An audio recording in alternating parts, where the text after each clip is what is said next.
Howdy folks, welcome back to my YouTube channel. I am your host, Mighty Bjorn, and today for you, I actually have a bit of a retro game review here, as I am going to be talking about Need for Speed Carbon from 2006. That's today's review, except for it's a little different because today I'm actually going to be reviewing a mod for Need for Speed Carbon called Redux. So what this does is it takes the old Need for Speed Carbon and it brings the game up to more modernized graphics. And I'm going to dive on into it here. So today, folks, we're going to be talking about hot women and even hotter cars. So let's dive into it. Let's start off with the developer is EA Black Box. Okay, that's for Need for Speed Carbon itself. The publisher is EA Games. The engine, I don't know. I couldn't find information on the engine for some odd reason.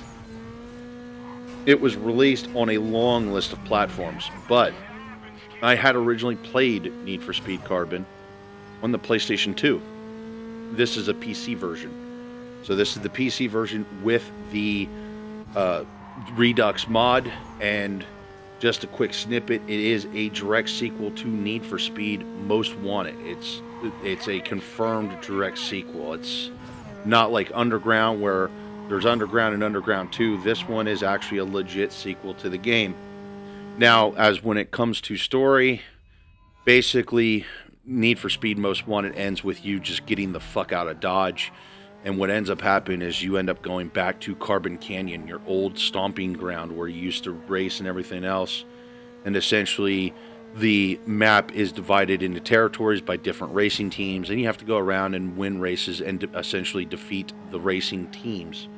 And it comes down to you have to do a boss race in a canyon run, which is a two-part race. I feel like the canyon run's actually something that was influenced by Fast and Furious Tokyo Drift, just to be honest, as well as there's other downhill series races, such as some of the sprint races are downhill, or what you call downhill, they're canyon type, in the mountain type races on very narrow roads, as well as there's also canyon drifts.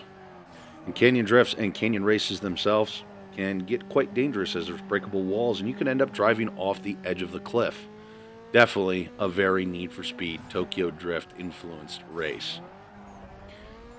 I'm not really going to cover too much more about the story there, but basically it comes down to you left Carbon Canyon in quite a bit of a hurry. Everybody thinks you took a lot of money when you really didn't, and things unfold as you're racing and gaining new crew members. Okay, so let's do the dive on in what I think about the game. Honestly, the graphics are great. When I loaded up the game with the mod, I was very impressed with the graphics. I mean, it does look very close to a modern Need for Speed game. For a guy who essentially made a mod in his basement, superb work. Love it. I'm not quite sure who did the mod. I'm a little confused on that, although I will have a link for the mod down below, so that way people could go find his video and download it and stuff of that nature. But yeah, really awesome in the realm of graphics. It really brings this game up to snuff. The car models, honestly, look great. Very well detailed car models, including he added some more cars to Need for Speed Carbon.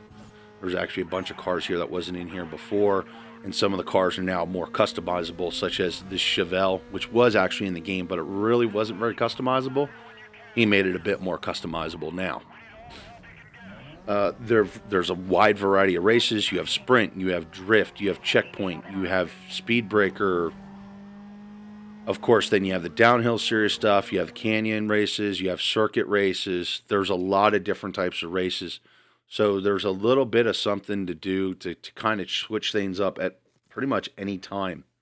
So very wide variety of races. The engine sounds, I think, still sound really good. I don't think he did anything with the sound. I think it's actually the original sounds to the game. Could be mistaken. But the engine sounds still sound really amazing. The driving still feels really good too. I still feel this is one of the best driving experiences in a Need for Speed game, in all honesty. The customization, which you can see some of the customization here. The customization itself is a little bit of a pain in the ass, especially when it comes to dealing with the decals. However, with that being said, It's got a lot of different ways of customizing cars, a lot of freedom when it comes to customizing cars and how you're going to place your decals, the color of paint you're going to use, etc., etc. And honestly, for its time back in 2006, this was really good. And from what I've seen of the modern Need for Speed games, they're not as good as this. So take that for what you will. Now, the game does feature, I'm probably going to pronounce her name wrong, but I believe it's Emmanuel Verger. And honestly, like, for whatever you want to call it, I don't know if you want to call it a bonus or a negative or whatever, but the game makes it kind of seem like she's really important, considering every time you fire the game up, she's the first thing you see after a load screen. I don't know what made her so important. Now, she is featured in the game as Nikki. I didn't really look her up until recently and found out she's a Canadian actress. So take that for what you will. I don't know really. It's whatever. The next thing I got to say about this game is it's really not that grindy. There is some things that are kind of grindy, especially some of the challenge cards for some of the higher tier secret. You got to earn this. You got to do XYZ to earn this car. But generally, for the campaign, to get parts, to unlock parts, stuff of that nature, it's not that grindy. Buy cars. There's various ways of playing.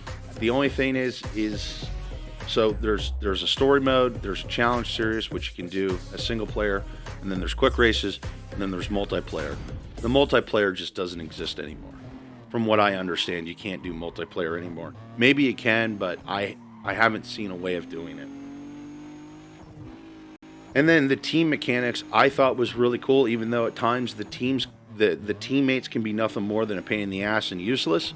But I think the team mechanics was actually a very nice touch compared to the other previous Need for Speed games, starting with Underground, is that you have a team that you control.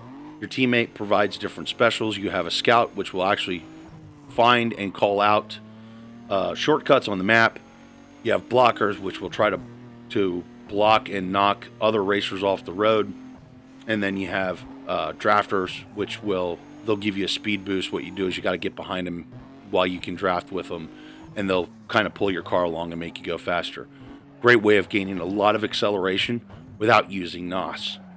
Brilliant. Also, the teammates themselves also provide different kinds of bonuses, such as they'll make your NOS last longer. Like Yumi, she gives a 15% bonus to NOS, while Nikki gives a 50% bonus to NOS. I don't remember who it was. I think it was Neville. Prevents the heat of a area from growing, because basically the heat, the certain level of heat of the area is more likely you're going to see a cop while you're doing a race. And what he'll do is he'll prevent the heat from growing as you're doing races in a zone.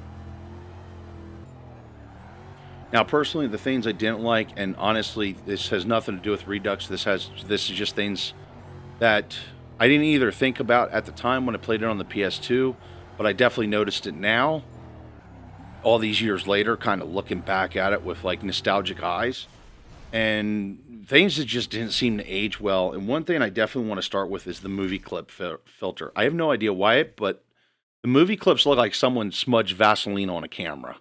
I don't get why they went with that. Actually, it looked like blue food dyed Vaseline on a camera lens. And I don't understand it. I'm not sure why they went that approach. Honestly, I didn't think about it back in 2006, but playing the game now, it's like, it doesn't really look that good. And I'm not saying the movie clips themselves don't look good, because I think the movie clips themselves actually are perfectly fine still. It's just the Vaseline filter looks awful. It discolors everything, distorts everything, makes everything look really blue. I don't really want to dive into any more of that there, but yeah, Vaseline filter. Why? I'm glad that's something they actually got away from, believe it or not. The canyon races, I really didn't like the canyon races in this game. I'm fine with the canyon sprint races and the canyon drifts and things of that nature, but the canyon series race, where it's a 2-part race, Yeah, those really weren't ever that much fun, in my opinion. They are challenging, but I'm just not wild about them. Drive.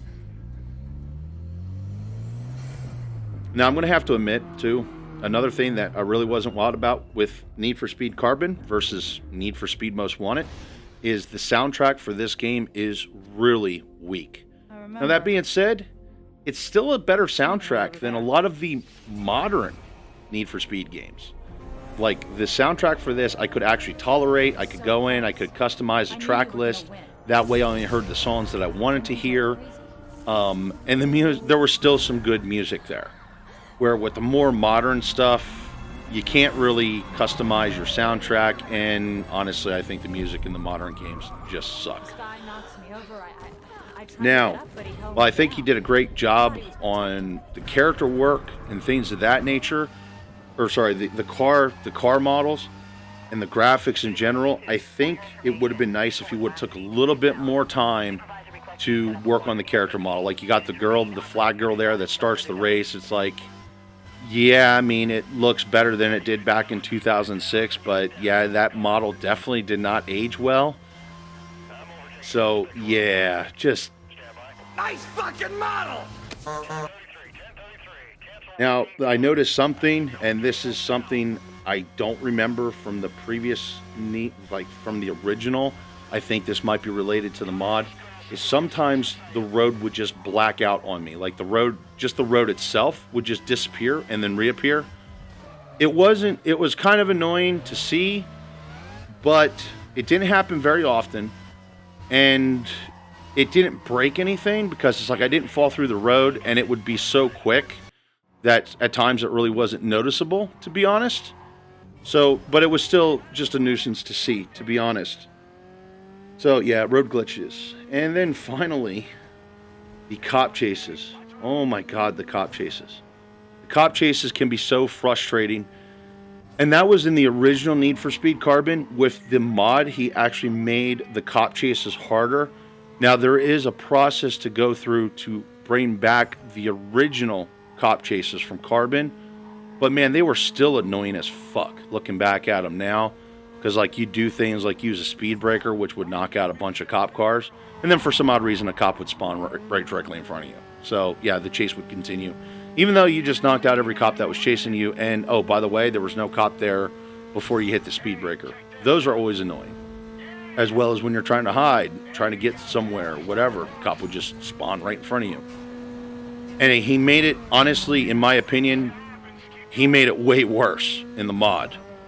Now, like I said, there's a way to bring it back to the original Carbon style, and that's definitely better than what's in Redux, and there's actually forum posts on how to go through that process. And I'm not going to get into it here, but yeah, definitely sucks. Now, that being said, folks, my opinions about Need for Speed Carbon is, honestly, this is still, in my opinion, the best Need for Speed game that has ever been made. It was a really good sequel to Most Wanted from 2005. There was things that I felt Carbon did better than Most Wanted did. Although Most Wanted, one of the best things about Most Wanted was the soundtrack. But, you know, Most Wanted had really good driving, but I felt that when it came to the driving, the different types of things you can do, etc., in Need for Speed Carbon was just better. The customization was just better. You had more freedom. You could adjust different things to make your cars handle in different ways. I just find that this was actually a really good sequel to a really good Need for Speed game. And even sitting here playing, I've played Need for Speed Payback, which I got a review coming of that here soon. And I also did Need for Speed Heat, which I also have a review of that coming soon. I feel this is a better, more superior Need for Speed game than both of those. And it still looks damn good. It looks better than I remember, to be honest. So this is what I gotta say. If you got Need for Speed Carbon, why aren't you fucking playing it? And if you don't got it, you need to find a way to get it and fucking enjoy it. Because this is a good racing game. That's an arcade-style racing game. That's my opinion, and now it's your opinion, and you're going to stick to it. Anyway, folks, that is my review of Need for Speed Carbon Redux. Hopefully you all enjoyed the video. Thank you very much for tuning in, and have yourself a wonderful day.